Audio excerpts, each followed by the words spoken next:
Viewers, we are still, of course, basking in the glory of yesterday's heroics at the Wankhede. It was the Shami-Final, as some people have called it, pun intended, of course, because he just really ran through the Kiwi batting lineup, taking 7 wickets, setting a record in his own right. And the Prime Minister and the Home Minister and several other Indians came out and congratulated Shami, saying this performance will be remembered for generations, adding that India has entered the finals like a boss. This is what the tall leaders as well as so many others have been saying. But what was the Congress party's reaction? Top leaders from the Youth Congress chief to Manikam Tagore have hit back at the BJP, saying the Sanghis who once criticized Shami are now coming to praise him, highlighting that it was actually Rahul Gandhi who had backed Shami the longest. Viewers, even cricket has now become a tool for politics, and let's open this up because this is rather sad and unfortunate. And let me open this up and let me bring in Dr. Ranganathan. Dr. Ranganathan, I cannot believe this. These are very senior leaders of the Congress party, part of Rahul Gandhi's coterie, and they are saying that, look, Prime Minister, आज तो आपने उनको बड़ी बातें कही, but संघियों ने तो इनको 2 साल पहले इतनी गालियां दी. I mean, are we playing the identity card now in the cricket field? Rahul, it is totally believable, because remember when what happened to Shami a couple of years ago, and when supposedly Rahul Gandhi came to the rescue, they weren't Sanghis who actually abused him. This was corroborated by proper authentic documentation from IT ministry as well and from other sources. They were Pakistani bots. They actually got in and started abusing Shami, and those tweets of abusing Shami were then amplified by Congress leaders and that other so-called ecosystem. So it fitted in very nicely with their thing of, oh, let us abuse the right wing and let us abuse the Modi supporters because they are abusing. They weren't doing that. None of them apologized. In fact, what happened was the other way around. The so-called Sanghis came in support of Shami when Shami was being abused by Muslims for an instance where his wife, they said, was exposing a little bit too much. So, you know, this kind of propaganda that goes on from the other side is absolutely wild. They try and bring in religion, communalism and bigotry into everything.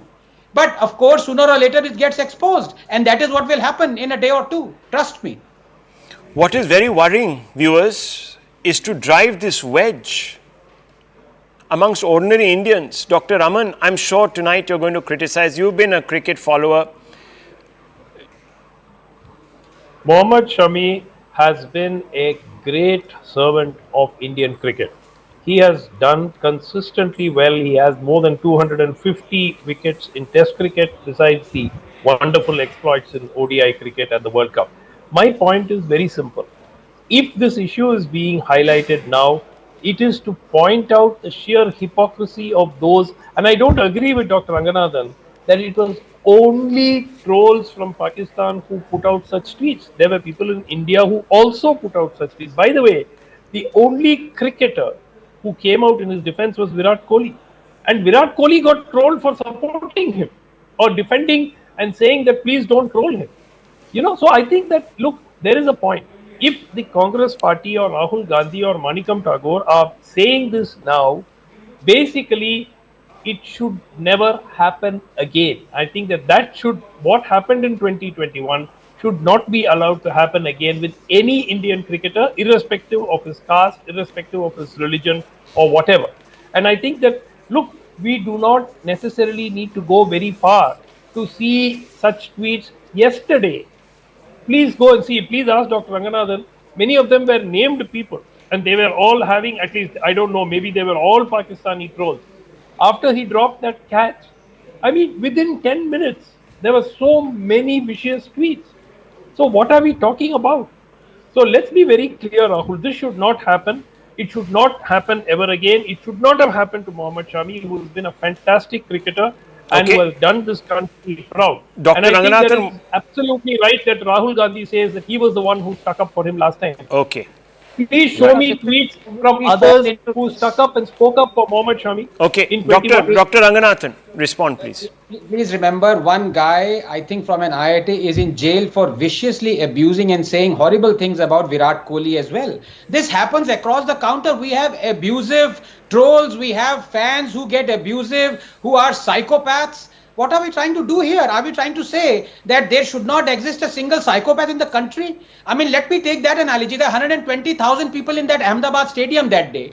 One boisterous fan shouted Jai Shri Ram, and the whole thing blew up as if everyone out there was a communal bigot or whatever it may be. So please don't amplify things that are done by isolated, not even fringe. These are abusive fans and trolls. Are we trying to control what happens here? Are we saying that only Sanghis abuse and Congresses don't abuse, or these so-called people from the DMK don't abuse, or it is, please don't say that Sanatan Dharma is this? Of course, they're going to continue to say that. Are you going to be able to control them, Dr. Raman? No. Let me ask viewers a simple question. One second, let me ask a very simple question. Has Rahul Gandhi stood up for Aishwarya Rai? Do you know what was said about her by a Pakistani cricketer, viewers? Do you know what the other Pakistani cricketers, some of the legends of the game, did when he actually made those horrible, nasty comments? No, it's not even nasty, they're subhuman comments. Rahul Gandhi didn't stand up for them. Maybe he doesn't see gain, I don't know. Maybe he worries that he might alienate a particular vote bank by doing so. Did Rahul Gandhi come out and comment when a particular Pakistani cricketer sat on a ground and read the namaz, offered prayers, and then said that this is the victory of Muslims over Hindus? Dr. Ranganathan, did he or did he not? I don't remember. I might be completely off base here. No, of course Okay. he didn't. Of course not. It's interesting, viewers. I'll leave it at this. I've run out of time. I'll leave it at this. Just ponder this thought.